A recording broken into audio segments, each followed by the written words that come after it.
welcome you all. In the first place, I would want to thank you all for coming out in numbers and supporting our cause. Last week, just around this time, we had a webinar which was on the subject of how to ensure that your business is rolling in these tough times, especially. This week, so after the webinar last week, we got a lot of messages, requests, phone calls saying that if we could delve deeper into finance as a subject. A lot of people, given the current market scenario, are looking at fundings, are looking at a possibility of getting some fundings post this period is over.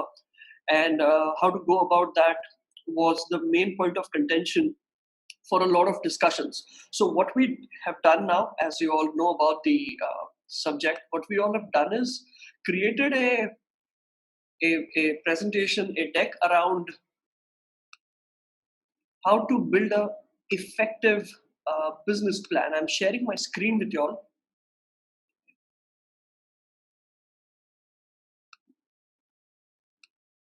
Yes, here it is. So we are going to today talk about how to build a effective business plan. The idea is I'll talk for around hour or so, and then I'll throw the platform open for a discussion, for a Q&A. If you have questions in the meantime, I would request you all to drop them in the chat boxes. Dipali, Bhagyashree and Prasad, who are also the co-hosts for this session, they are going to check the chat boxes, and in between every section around components, after components as a section, I'll take a break and I'll ask these people if there are any questions. If there are any questions, until then I'll address them right away. And then after the whole thing is done, definitely we're going to have a one-to-one Q&A. Okay, I'll begin with some of you, most of you know me, some of you don't know me, some of you we are doing an interaction for the very first time. So I'll start with a company introduction first. We are a strategy consulting firm predominantly. We're also into behavioral training. We are set out of Pune, and we have an arm in East Africa also. What we do, well, we do a lot of stuff, but in a nutshell, we help our clients maximize their business potential, and we help them stand out in the competition. Now, how we do it is basically we have devised methodologies which can help our clients create measurable impact in the areas of people, processes, and profits. About me, I've had 15 years of experience now in various sectors. I've had the privilege of working with clients of various sizes, various industries for the last 15 years, and somehow I've been putting these things up together and taking it further. Some of you have also been clients at some point in time, some of you being friends at some point in time. So some of you know me. For the rest, there is my introduction on the screen, and I'm also going to share a profile later. I hope this is working on everybody's screen.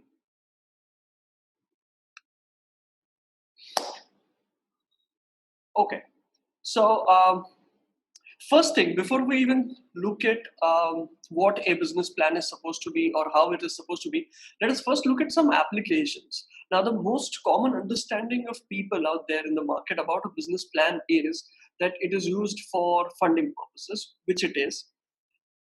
Having said that, there are other applications which are equally important for a business plan. So we will look at them one by one. First, obviously, we'll look into funding. When you go to a bank, I think the first question any bank manager will ever ask you is, please give me a copy of your business plan, your project report.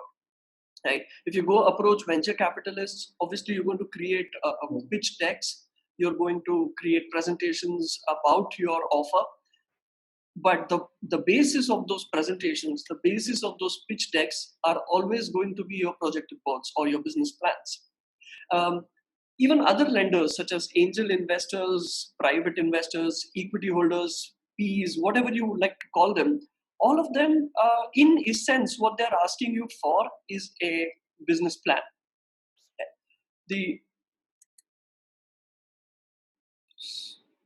Somehow this is not working. Now it is.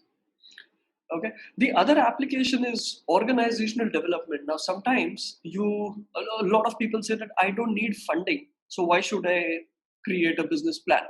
The idea is, yes, the prime application is funding, but that's not limited. Sometimes having a business plan will give you a deep rooted sense of a strategic approach. Your company will feel much more aligned. Your people will be much more goal oriented, focused, and there will be a lot of clarity in terms of management as well as the employees when it comes to going about day to day operations. Um, Correct me if I'm wrong. I mean, lot of you would connect with this, that when you go ask a business owner, especially from the MSME, and you go ask him, "How's your business doing?" The general answer is, "Business is doing good, business is fine," or sometimes they say, "Yeah, business is not so good or not doing well." Now, all of these, not that they're wrong, but all of these are ambiguous statements. um, One needs to define what is good, one needs to define what is fine, and one needs to also know what is not acceptable for the business. So the answers to these questions are going to be in the business plan, and we're going to see how.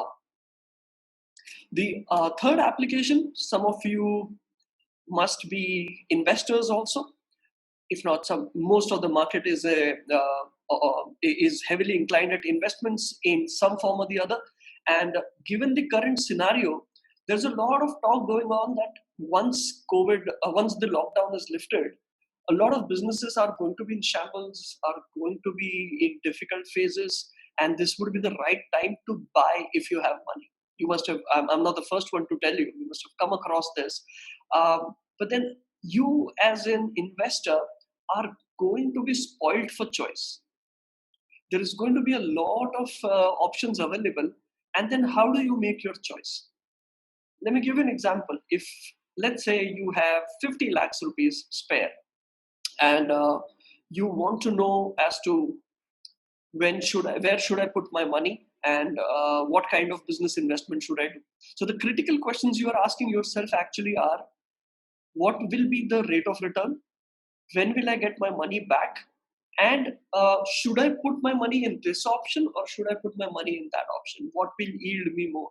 Right? So, what you're talking about is a feasibility study and break even points. And both of these are available through a business report again, a business plan again.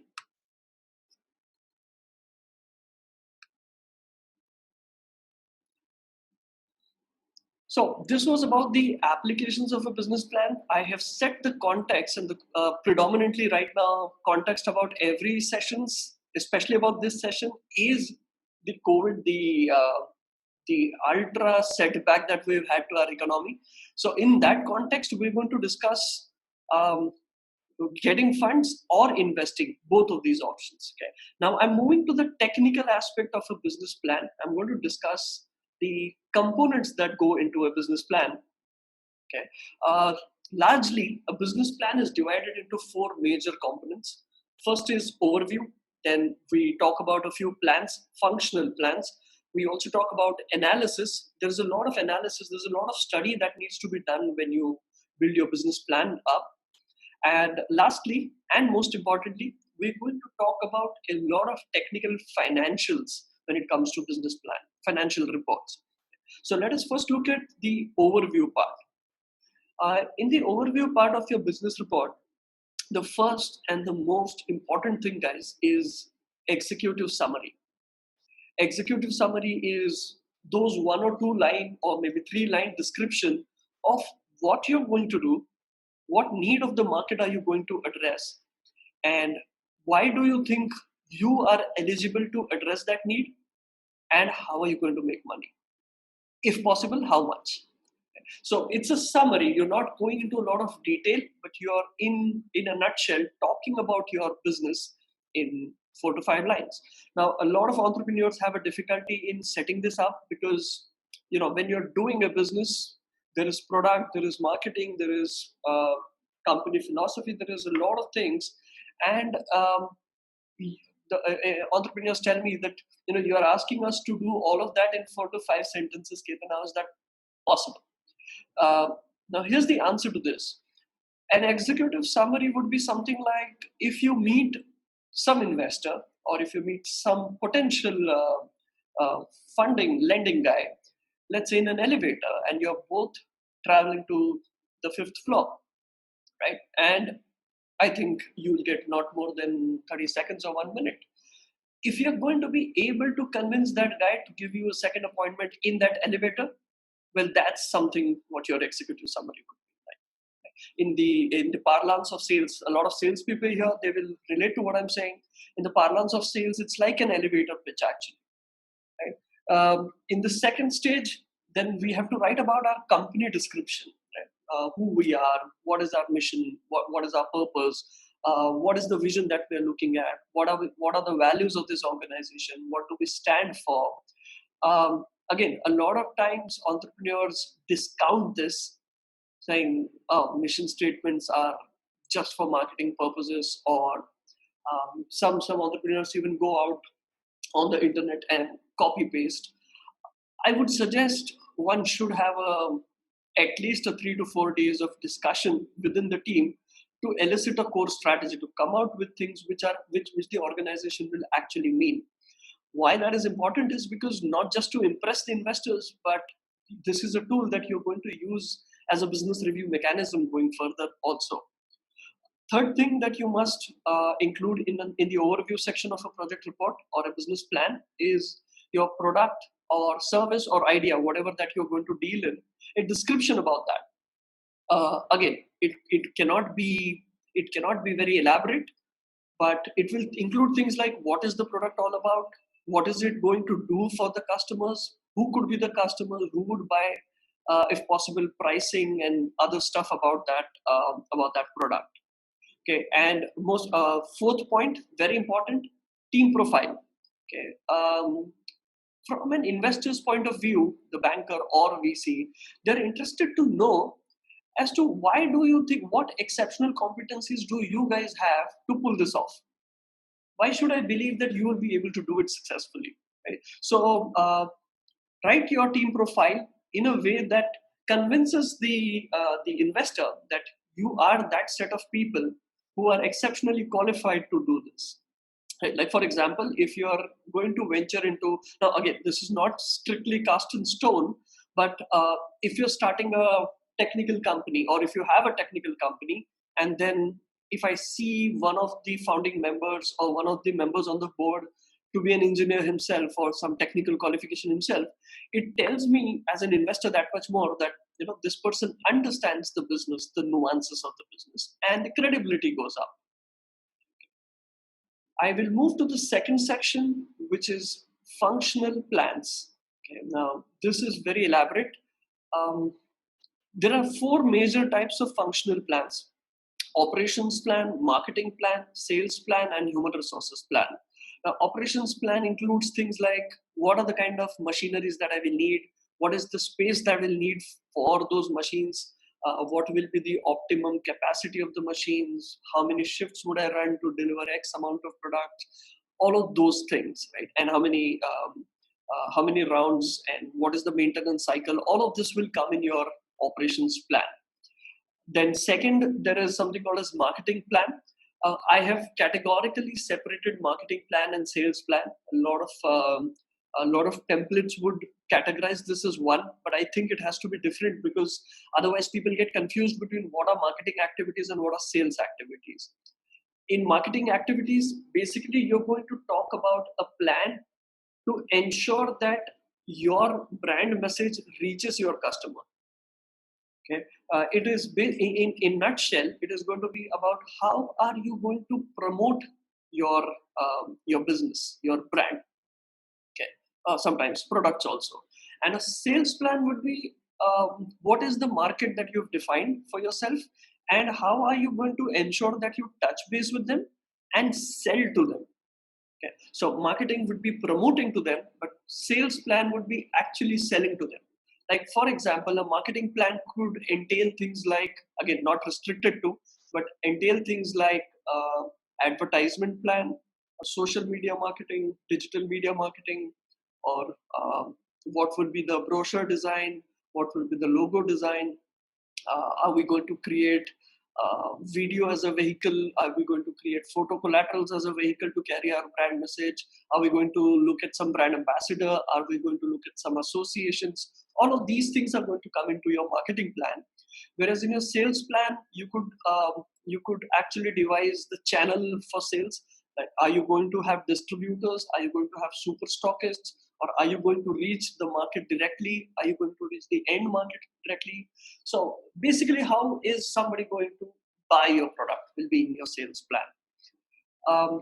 When you have accounted for all these three, then you can sit down and understand that for all of these processes, operations, marketing, and sales, there would be different people with different skill sets or competencies needed. And that gives you a base of your human resources plan. Again, it is not restricted to just that. Once you get a list of how many people would you need, then you sit down and find out what are the, if you're not already doing a business, you find out what are the salaries that are going out in the market for those positions right now. Take a rough estimate as to talk to a few people as to how much, what is the salary bracket that you would like to join your company at.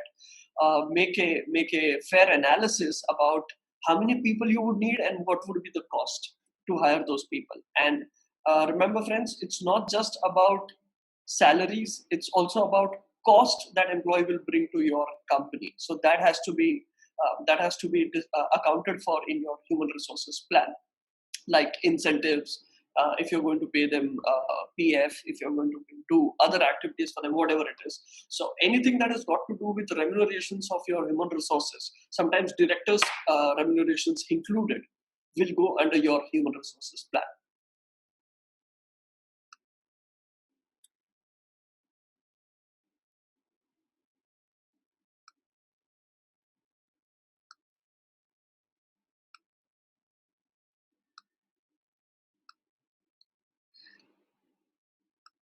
Okay, the next part is analysis.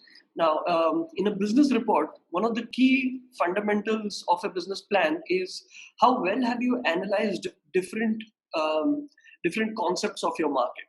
Okay, a market analysis would include things like where's your competition, what is the substitute available for your product, where are you going with your buyers and vendors. Is there a possibility of your vendors forward integrating into your business? Is there a possibility of your buyers backward integrating into your business? You study all of these in your market analysis.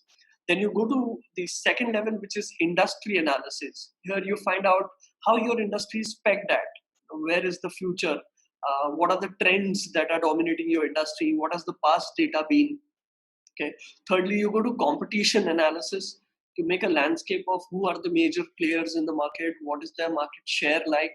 Okay. All of this data is available in a lot of secondary data sources like journals, like MCCI members. They create databases industry wise. You can buy them. Right. So do a fair competition analysis, and lastly, when you have all of this information, you must do a SWOT analysis. You must let yourself know, and you must let the investors, the potential lenders, know what is your strength. Why should they back you? Be fair in also telling them what are your weaknesses currently and what's your plan on overcoming them. What are the opportunities you see in the market, and lastly, what are the threats? I mean, what do you think, what do you perceive right now could go wrong, right? So create an analysis of these four things, and then, oh, this is stuck again.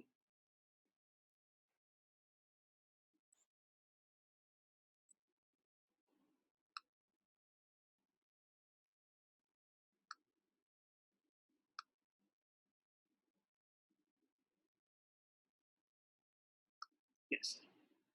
And lastly, the most important part, come to the financial reports. Now, here, a lot of entrepreneurs get wary of building a business plan primarily because of this section. Okay, but here's the good news: there's nothing to worry. You don't need accounting knowledge to do this. I mean, of course, a chartered accountant is needed to help you with the figures, but this is pretty commonsensical actually. And that was the core purpose of doing a call today. The key things that are needed in a financial report section is your financial model. Okay, the investors, especially banks, are interested in your cash flow statements also. Sometimes projected cash flow and discounted cash flow also. A projected cash flow is what do you project, when will your company have money, for a year, 2 year, whatever. And a discounted cash flow is a technique used to evaluate your company. What valuation are you asking for today? Let's say if you're going VC route, discounted cash flow is the most important statement that you would need. And if you're going to a bank, they will definitely want to see a projected cash flow. One of the key things that you should include in your financial report section is a contingency plan. God forbid if things go wrong, what will be my backup? What will be the pockets that I will create to take care of emergencies, crisis, or contingencies? And lastly, especially in the private lending section, risk mitigation plan, it becomes that much more important. Now here, you have to create milestones for your business. Okay, like for example, if I'm starting out in 2020, by 2021 end of financial year, our business would be at this level and our risk will be mitigated to 25% just because we are in business for 1 year now. Just an example. Okay, and then at the end of 2024, the risk will be mitigated 100%. So that kind of a risk mitigation schedule, that kind of a milestone schedule has to be shown. The investor needs to know as to until when can there be a risk on the project and when can he start breathing easy. Okay, I'll come to financial modeling. At the end of the call, I'm going to actually show you a couple of sample financial plans that I've created for my clients. Now, in financial modeling, a lot of people have different approaches and they could all be right. I'm going to take you through the approach that Aacharan Consulting uses for its clients. Okay, but whichever approach, whichever template you go for, the basic components of a financial model would be capital expenditure calculations. Okay, as an investor, if you are asking me that I want let's say 10 crore rupees, okay, I need to know how much of this money is going to go into capital expenditures, into fixed expenditures, and what part of this money is going to be used towards working capital, which is ensuring the business goes on. Okay, so capex calculations have to be included. Capex includes things like, are you going to put up a plant? Are you going to buy some machinery? Are you going to create or buy or install some assets into your project? If yes, all of this will go into your capex. Okay. It could also sometimes, let's say for example, if some of you wants to start a restaurant, infrastructure of the restaurant, the architecture, the design, the interiors, all of this will also go under capex. Secondly, you need revenue projections. Now, when I talk of revenue projections, the scale could be 6 years, 5 years, depending on your project, your project duration. But for the first at least a year, I would recommend that have revenue projections to the tune of at least per month. If you can go till the depth of revenue projections per day wise or per week wise, nothing like it. But if not, at least have revenue projections done for monthly schedules for the first year. This way it looks more realistic. If you're in business already, this will become much more easier for you because you will have some past data basis which you will make some assumptions and then create a revenue projections. These assumptions also have to be explained to the investor, by the way. I mean, you can't just say that we assume that our business will become 100%, will grow by 100% in the next quarter. If you assume so, you will have to back it up with hard facts and evidences. Okay. Then third part which you should calculate in your business report is COGS, cost of goods and services. Now, this sometimes is also called RMC, raw material cost. Okay. There are certain inherent costs that come with delivering the good or delivering the services. All of those will go as COGS in your project. Like for example, if you're starting a restaurant again, and you are expecting a revenue of let's say 10 lakh rupee as an example in the first 1 month, and to do 10 lakh, your food cost is going to be by 40% standard is going to be 4 lakh. So that 4 lakh is your cost of goods and services, the cost that you had incurred to be able to deliver this good. If you are in a delivery model, you may have to add delivery expenses over and above these. So whatever cost you are incurring towards those goods and services go in COGS. Okay. Then you come to operational expenses. Okay. So every business, let me carry this analogy further, the restaurant analogy. Now, for you to be able to do 10 lakhs of revenue, we discussed that in this sample scenario that 4 lakh would be our COGS. But that's not all. You need people, you need to buy people, you need electricity expenses, you need to pay a rent, you need to do 10 more things to be able to run that restaurant apart from the food cost. Right? So all of those costs will go as operational expenses. Operational expenses projections will tell an investor as to how astutely do you know your business. What is your acumen towards your own business, right? He will look into what kind of detail have you gone into forecasting what all expenses I would need. Okay, so generally, again, here, a lot of entrepreneurs just focus on the major cost heads, major section that are going to cost them. Do not do that. Even if you think this is minuscule a cost, please put it, because 10 such minuscule things may mean a lot on the project. Right? Plus, because you have gone into that detail, that tells the investor that much more that, okay, this person knows his business. Right? And then, so we have revenue projections, we have COGS. If we minus revenue projections from the COGS, if we minus COGS from the revenue projections, what we get is the gross profit. And then once we minus all of the other OPEX, operational expenses from from the gross profit, what we at the end will get is net profit. So basically now we can move to the bottom line section. And bottom lines are of different types. Basically, it's not as simple as we were taught in school these days. So gross profit, net profit. After that, there is an interesting calculation that people look at, which is called EBITDA. In some cases, it's called EBIT, which stands for earnings before interest, tax, depreciation, and amortization.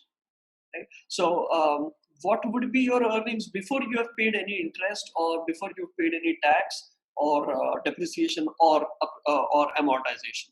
Right? Sometimes it's called PBT, profit before tax. Once you've calculated, let's say, the depreciation and the taxes and the amortization part or the interest part, then you can come to PBT, which is profit before tax. And for me, according to me, I believe in this, that for an entrepreneur, the most important figure is PAT, PAT, profit after tax, because this is the money that is actually going into your pocket. This is the money that is actually going into every stakeholder's pocket. Whatever you're going to divide is going to be divided from PAT. That is the last thing left with you after you have paid everybody else.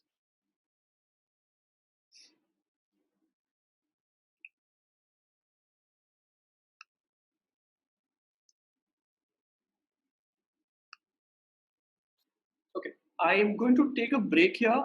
We have spoken about the components section. I want to talk to Dipali, Prasad, or Bhagyashree. If you can tell me if there are any questions until now.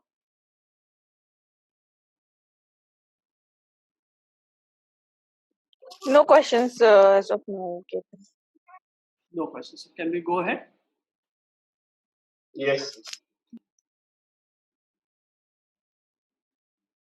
Okay. So we have discussed the components of a business plan until now. There are other areas that sorry, that need our attention before we are actually closing down on our project report. So I've summarized them in the key points section.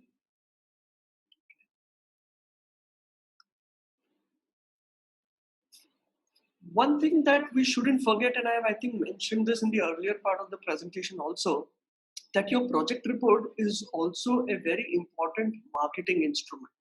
Okay, You are going to talk to a lot of investors, a lot of bank people. Your employees are also going to refer to this to your business plan. So in a way, you are going to go out with a copy of your business plan, seeking credibility, believability, faith in your company. This is exactly what you do with your brochures, with your visiting cards, with your website, and with other stuff, right? So in my view, a business plan is not very different from a marketing instrument. Treat it like one. Okay. When I say marketing instrument, there are a couple of things that we ensure are perfect in our marketing instruments. First of the thing is, keep it brief, keep it concise. Okay. I understand sometimes I come across entrepreneurs who mention everything that they know about their business in the business plan. They're tempted to put in a lot more information, educate the investor. Here's the point: this doesn't make a lot of sense for two reasons. First being, the investor gets a lot of such reports every day. That's why he's not going to spend that much time on, especially the banks. They're not going to spend time reading so many details. They're going to only look at key data. A. More importantly, as an entrepreneur, I think you're supposed to spend more time implementing on your business plan rather than making it. Right? So keep it as brief as possible. Invest as little time as possible in this. Of course, I don't mean discount key information. I'm saying make it concise. Second point, again, in my experience of whenever I consult entrepreneurs on creating their business plans, when they come up with their copies, they tend to discount or downplay competition.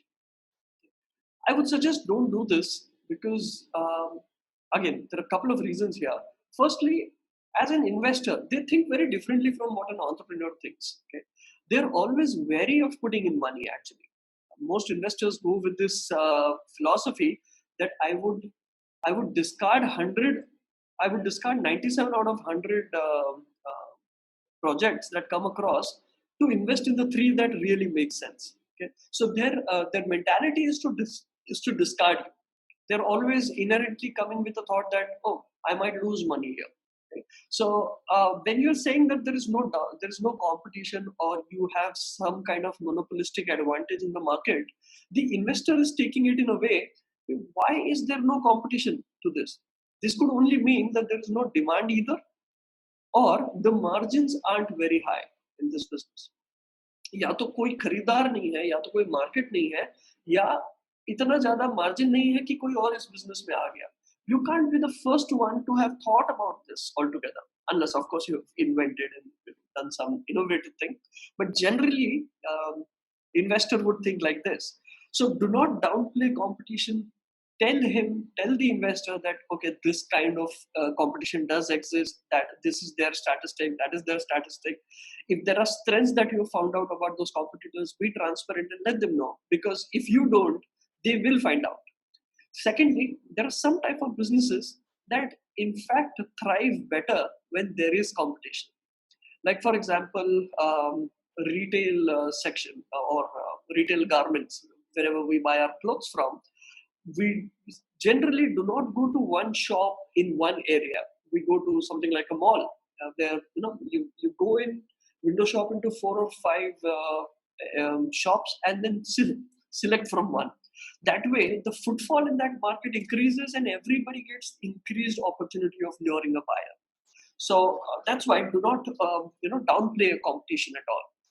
And third point is, do not oversell.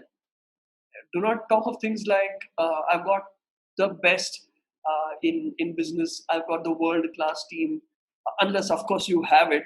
But if you are going to make that kind of a statement, be sure that you back it up with hard facts and evidences. Okay? If you're not, just to look good, don't oversell.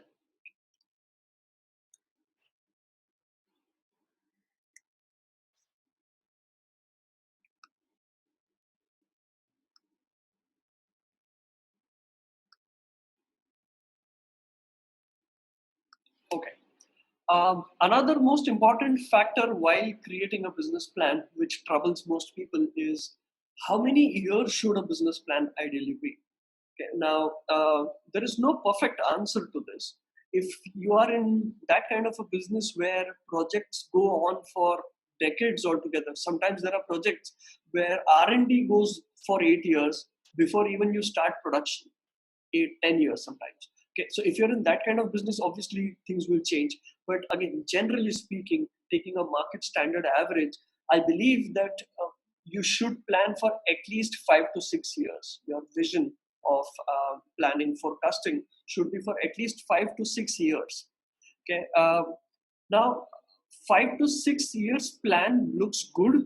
Having said that, the investors also want you to show concrete numbers for the short term. Don't just be in that bubble of long term visions only, because long term can get ambiguous sometimes, and the uncertainty of 5 to 6 years could be so large that the investor might get turned off if you are talking about yield only after 5 to 6 years. Okay. Like for example, if we were having this discussion in, let's say, 2017 and 18, and we would have created a business plan for 5 6 years, obviously 2020 back then nobody had forecasted. Why back then? Even in 2020 January, as late as January, nobody had forecasted that this kind of thing could happen. So again, this is an exceptional crisis, but even normally 5 6 years sometimes becomes way too big for some kind of investor. So the best thing is to have a vision of 5 to 6 years, but have concrete numbers set up for 1 year at least, for the short term.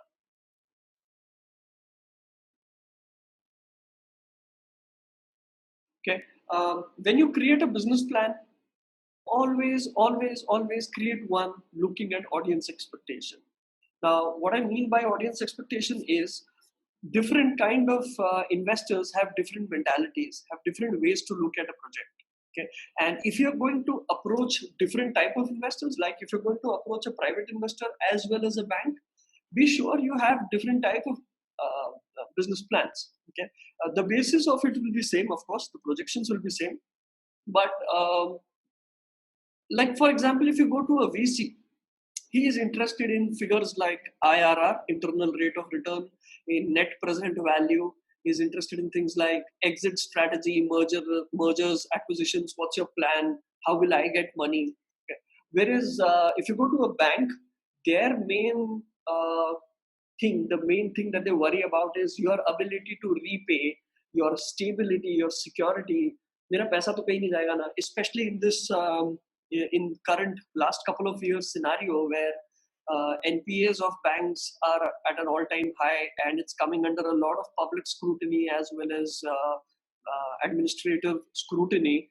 Banks are wary of lending to people just like that. Right? So they will think a lot about your ability to repay. They are going to dig deeper into your cash flow statements. There will be increased requirement for collateral as a backup. So if you can provide that, your personal net worths will be taken into consideration, even if you're putting a private limited firm. So be sure that you're able to convince the bank, if you're approaching a bank, that you have the ability to repay. Banks do not appreciate even if you are going to bump up, maybe even if you're going to miss maybe a couple of EMIs or one EMI. Okay, they don't like that kind of a scenario. So if you see that for the first 3 months or 6 months you do not have any source where you can repay the EMI, it is more prudent to go and ask for a relief for 6 months, for a amortization, for a moratorium period. Sorry, for the first 6 months or 3 months or whatever your period is. कि भैया मैं ये 3 महीने या 6 महीने के लिए नहीं दे पाऊंगा, I will start repaying after that period. So go and request for a moratorium. If the banks are convinced, they do sponsor moratoriums also, like they're doing right now. Most of us are enjoying a moratorium period from banks as a support to carry these crisis times. Um, Banks, VCs, or anybody, the most important question is what you see on your screen. The first point, WIIIFM. It's a jargon for what is in it for me. No matter what investor, no matter what stakeholder you're talking to, his prime question is going to be, what is in it for me? And when I say what is in it for me, he's talking about returns. He's talking about mujhe kitna milega, right? So be sure that you have an answer to this question, ki usko kitna milega.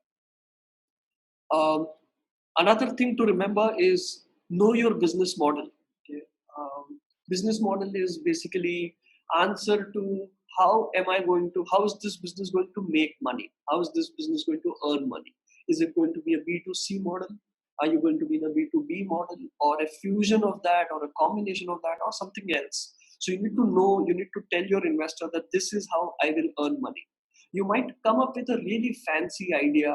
You might come up with something really out of the box, very innovative.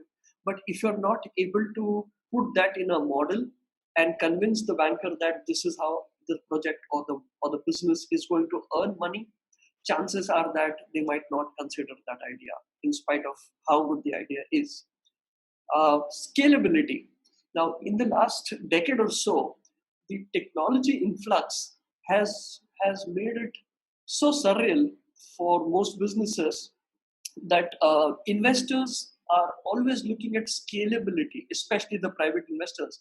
They're looking at scalability. If you're going to tell them about 14-15% returns year on year for 5-6 years, that doesn't excite them anymore. Although 14-15% is a very good rate of return also, but it doesn't excite investors primarily because they have an option.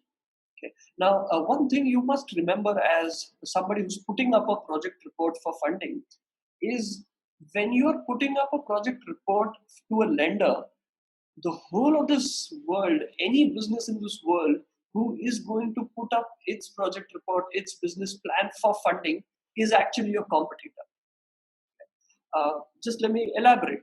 Again, coming back to that analogy of me as an investor having 50 lakh rupees. Okay. I will go out, let's say I make a decision that I should I should invest in a franchisee model business. Okay. I should buy a couple of franchisees or one franchisee of some established brand, and I'll put my money there. Now, when I make this decision, the first thing I do is go and search for franchising options.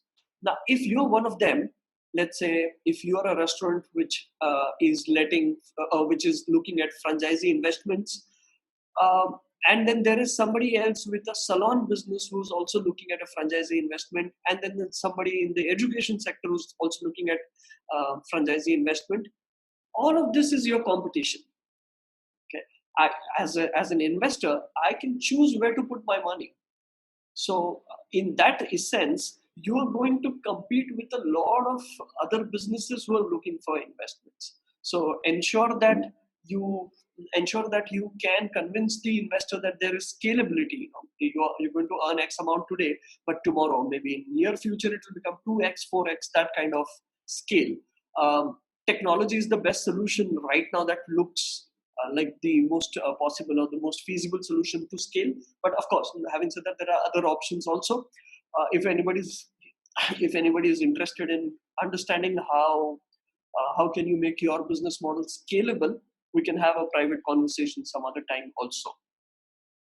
So these are the things that I was looking at discussing with you all when it comes to a business plan. Now, before I throw the session open, I'm going to share my screen for a Excel sheet. Where is that? Yeah. Okay. I'll share a screen. Right now, what you see on your screens is an Excel sheet of a financial model for a very small kind of investment seeking business. It was in Pune and in Maharashtra, Amrutulya tea businesses are in much demand these days.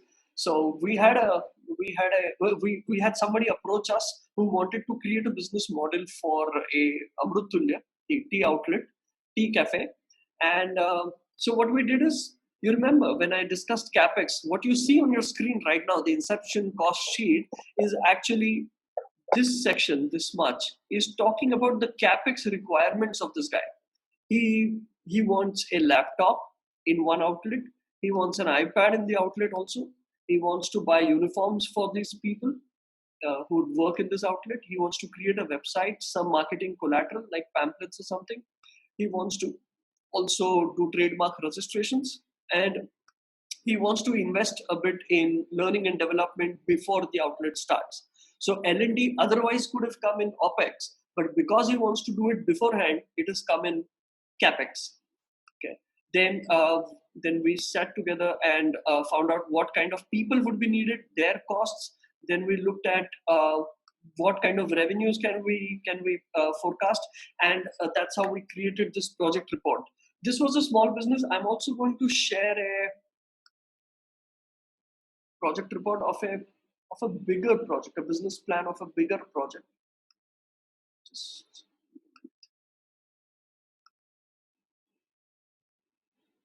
in the introduction,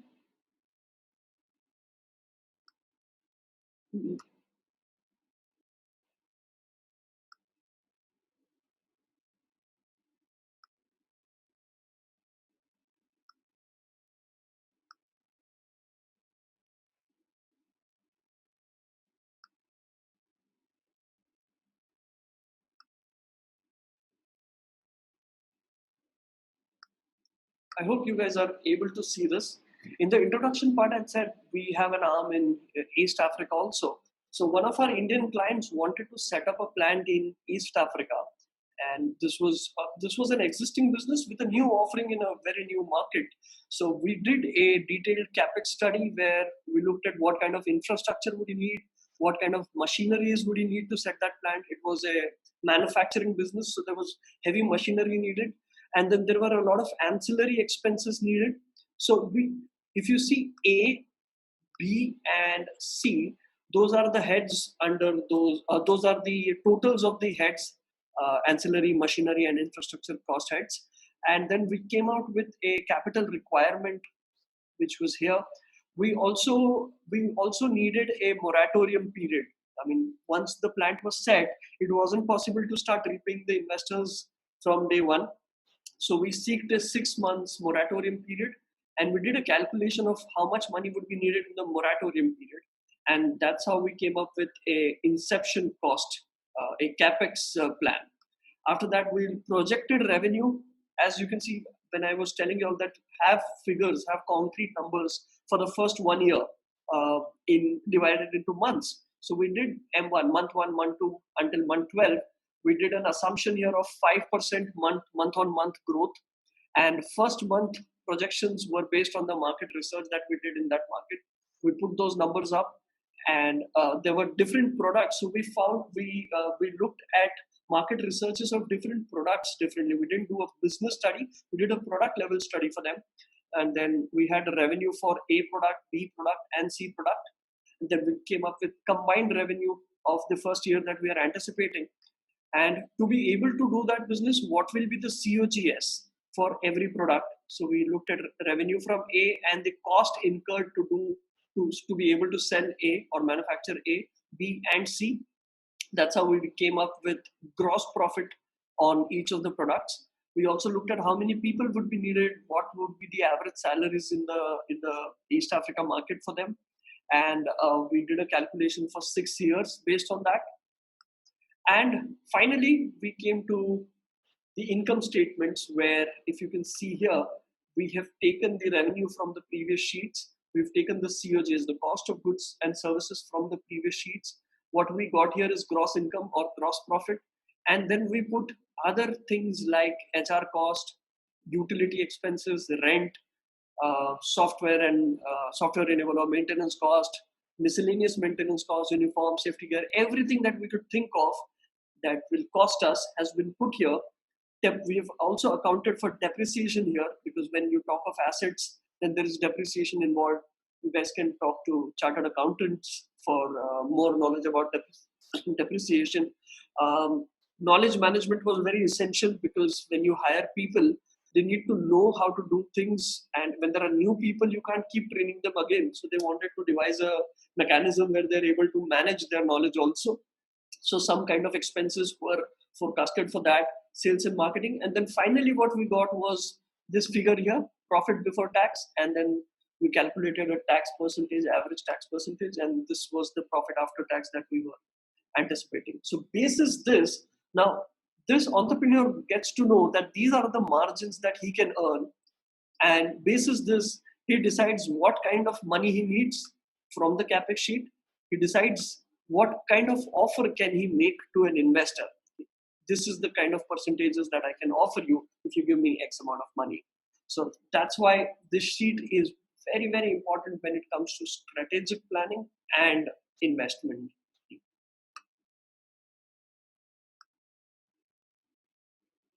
I am sharing the earlier thing again.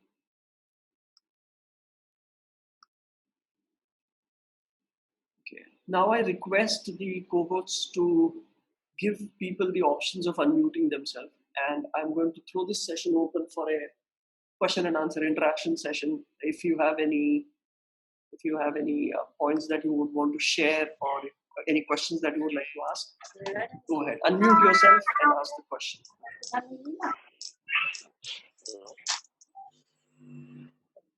Hello. In the meantime, were there any questions typed, ghosts? Yes, there's a question from Bhagyashri for the what is in it for me thing. Like she wants to know on the like how do we anticipate the answer for it? So when I said what is in it for me, mostly what investors are looking for is mostly it is returns. Okay. So be sure that one of the answers to your what is in it for me is always going to be returns. And more insight into this answer would be what is it that you're going to offer which will be little more than anybody else can, or why should he come and invest into your project only, okay, not anywhere else. So for this you can, of course, your CAGR calculation. CAGR is compounded annual growth rate. What is that rate that you're promising?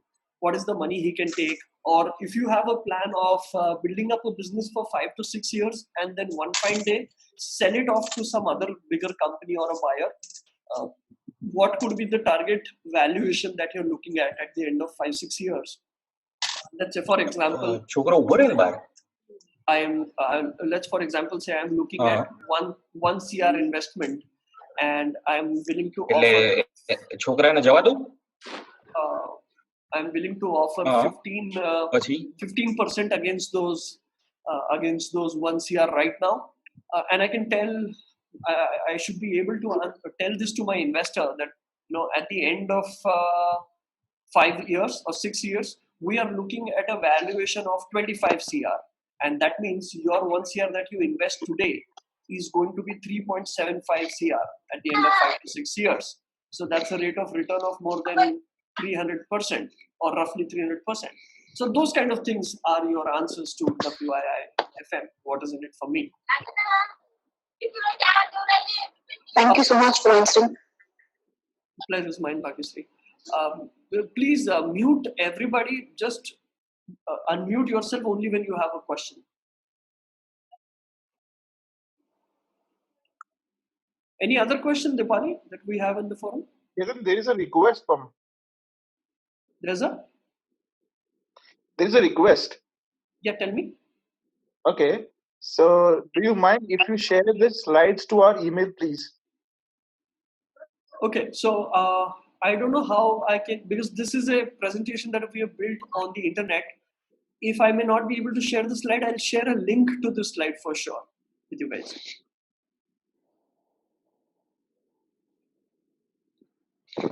Whose question was that? I can take a note also, Prasad. Whose request was that? Sorry.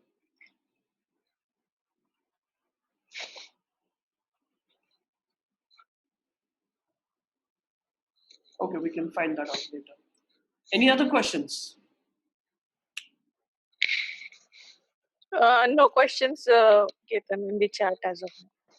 In the chat, okay. And if somebody, we can have a Q&A session, a direct Q&A session. If you want to ask a question, unmute yourself and go ahead.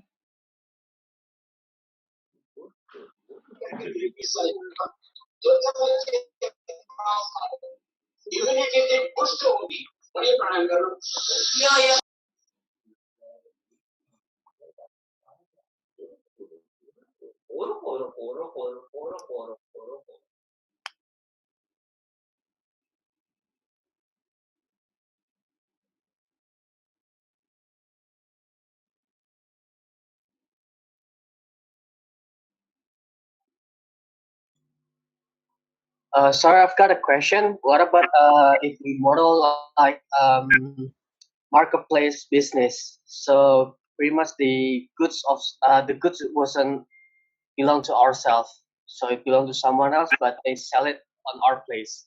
Thank you.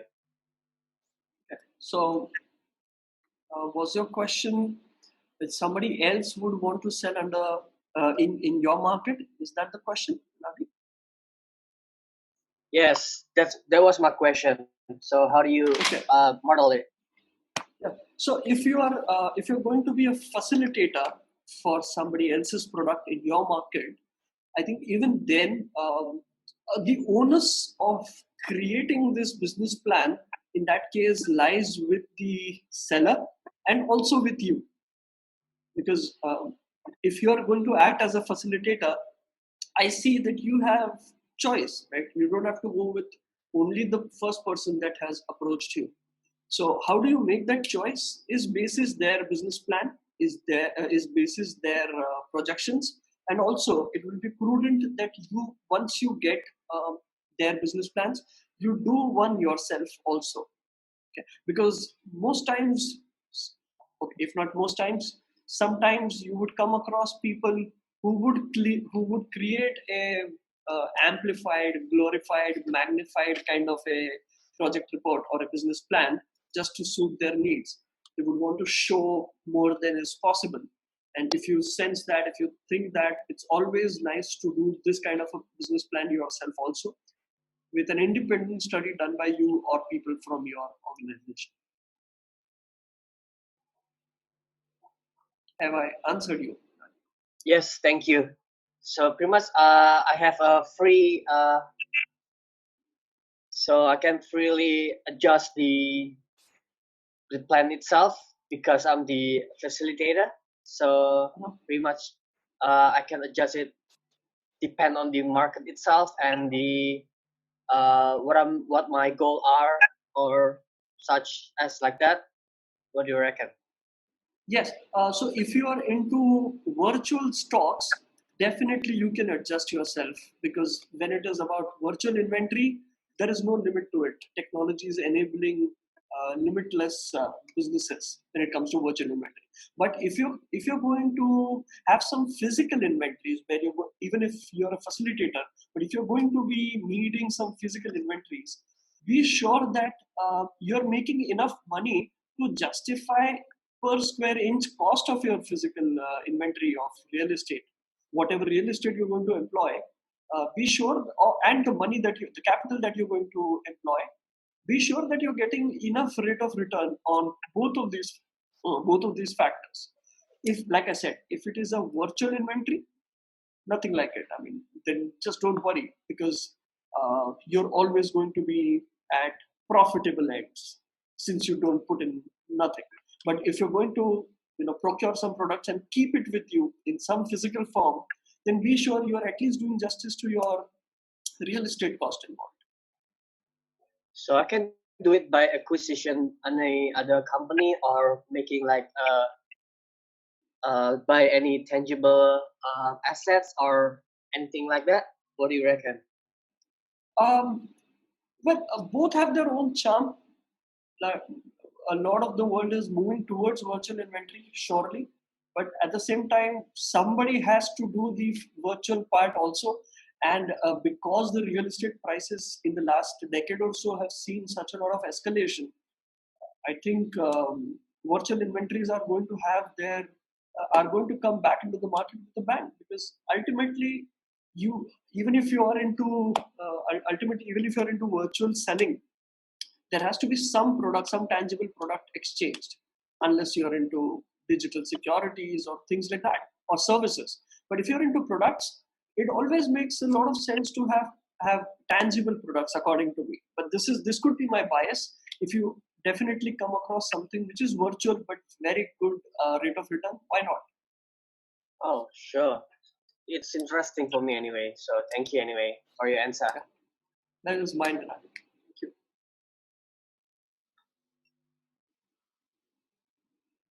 Do we have some more questions?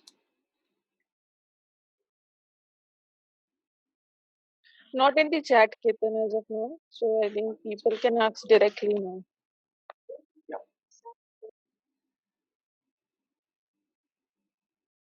Unmute yourself if you have a question. We'll wait for some time. If there's no question, then we'll all sign off. You can enjoy the rest of your Saturday.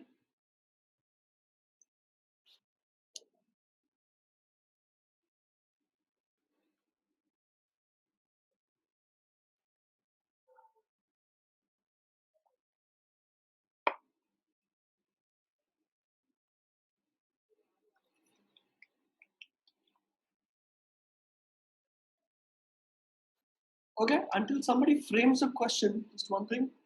After this call, I'm going to share, I'm going to write to you all with contact details and a little bit about us, some things about us also. Maybe I'll try to put in the link of this presentation also for whoever requested that and for everybody's perusal. And I would really like it if you would have some questions that are to be discussed in private, and if you can direct on any of those contact mediums, I would really love to answer your queries. So what I have discussed, if you've taken notes, it will help you create a business plan. We as a consulting firm also help or consult people in creating these. So if you think there is something that you need our help in, please reach out to us anytime.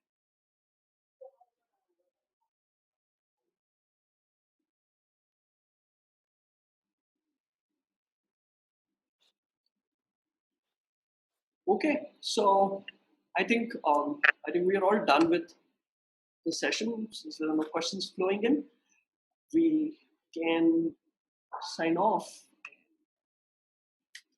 A big thank you to all of you who spent an hour with us discussing this important stuff. We are going to have a series of such webinars coming up in the near future. So if there is some other subject that is of your interest, please join in there also. Thank you very much. It's a pleasure interacting with you. Thank you.